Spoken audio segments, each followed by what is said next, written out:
Hello everyone, welcome back to my astrology channel. Today we're going to talk about Mercury in your 12th house of your horoscope.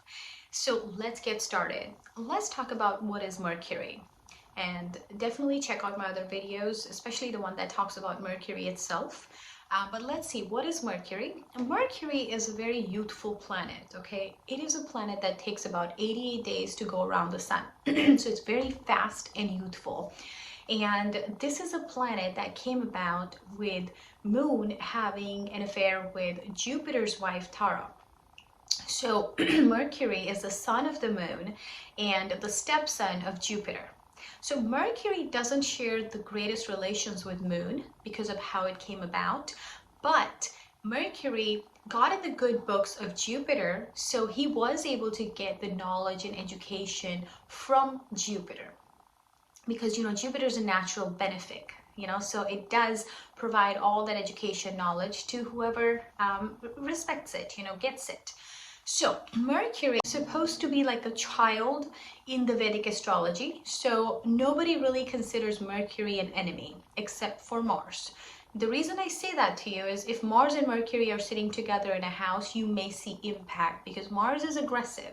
So when Mercury and Mars sit together, there could be a battle of words. There could be an aggression of words between people that are in that house.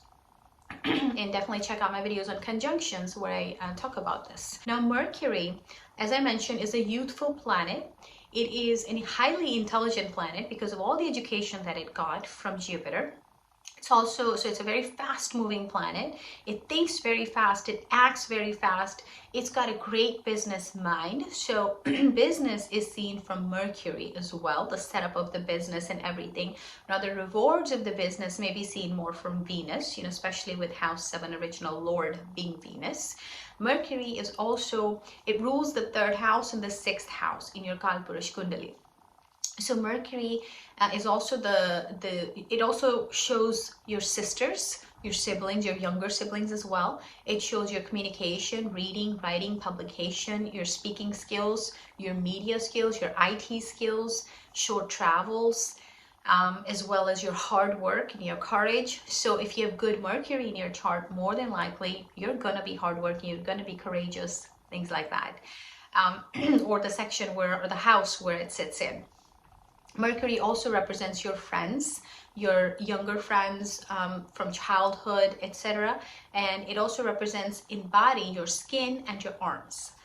Now let's talk about what is the 12th house. 12th house is a house of isolation. It's the farthest away from your main house, from your lagna.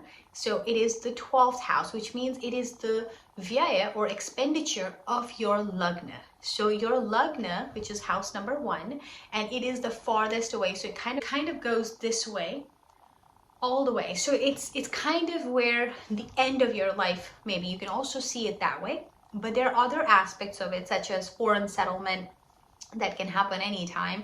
There's also capital expenditures, your expenses itself, isolation, as I mentioned, detachment, hospital trips, it's prison, it's also your spirituality itself in terms of meditation, because when you want to go into it and you start meditating, now you want to be isolated from the world.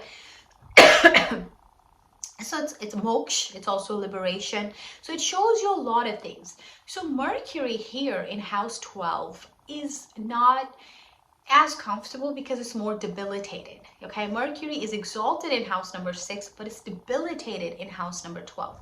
Debilitated means it doesn't operate from any kind of ego. It can't really use its mind to go ahead and set up things. It's not fast moving while it's sitting there in a debilitated state.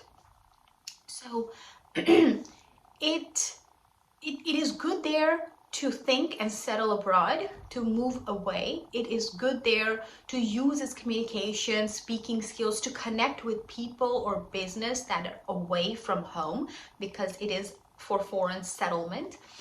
It can also be good for spirituality, meditation, because that's what this is. So Mercury can think about how to get into more spirituality-based practices. Mercury can be a great counselor, can really do well in meditation and spirituality if it's sitting in house number 12. You don't need an ego for that. You don't need exaltation for that. You just go do it, staying humble, low to ground. Mercury here could cause expenditures, and they would come about by the aspect that it would place on house number 6 more than likely.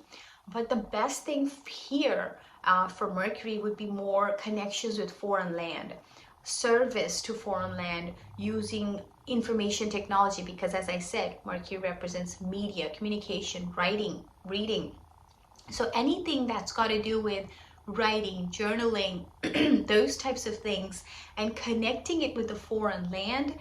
Maybe you want to publish a book. Maybe you want to go ahead and write the book, publish it, and also go ahead and mass distribution it in the digital form, etc.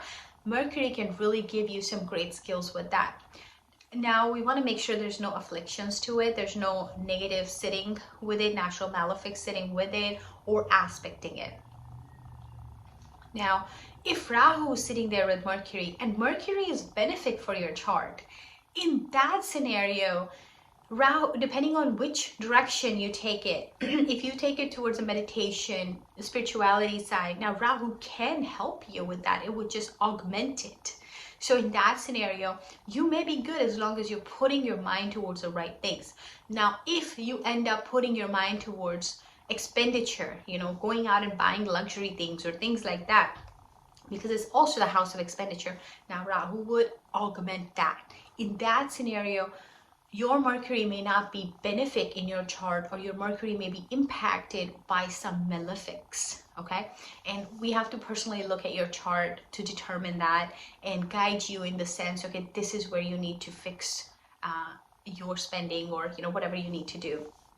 Now let's talk about the 6th house. Mercury sitting in the 12th house would be aspecting your 6th house. Okay, Mercury has one aspect, 7th house from it, so it's aspecting it. Now, Mercury, you can use its intelligence in that house, because what is house 6? House 6 is your pain, debt, disease. It's one of the 3 Shaddai homes, right? So it's pain, debt, disease, but it also represents your service job, your daily routine, 8 to 5, whatever that is for you. It represents your, and that could be like an all-day job for you, but whatever it is, represents your service job. It represents your animals, your pets, etc. too. So Mercury sitting here could give you great comfort with your pets. It could give you great job. You could really focus with those IT media communication skills on that job and really take it up, okay? But while sitting there, it could also aspect your pain. It could give you pain. And now you really need to use your intelligence to see how you can get rid of the pain. And you have to connect the dots again to see where that pain is coming from. You could get pain in the skin. You could get pain with the arms, because Mercury represents that. Also the nervous system. Mercury represents your intelligence, so your nervous system as well. A lot of things you could get, and hence that could result in you going to the hospital, because house 12 represents the hospital as well, or into isolation. Perhaps you are in your home and you can't go to the hospital, but you're isolated in your home due to the pain you're having. Debt also, Mercury can exaggerate due to that capital expenditure, depending on how you're thinking, what kind of business you put that money into, etc. That could cause you debt. Disease, as I mentioned, with pain, you could have the disease, you could have nervous system, skin disease, any of that stuff. So I would say definitely check how the Mercury is in your chart, and based on that, there would be remedies to how to make Mercury be good in your chart, or what's impacting you. Watch your speech as always. It could always impact speech. So the pain, disease, it could always impact your speech. Mercury represents speech. If you have this, and of course, show it to us, show us your chart. We'd love to look at it. But if you have this placement in your horoscope, I would love to get your comments and the feedback. And I hope you enjoyed this video. If you did, please do go ahead and share it and hit like for me. That would really help me. And also, thank you so much for watching, and subscribe and hit the bell icon, and hope to see you soon.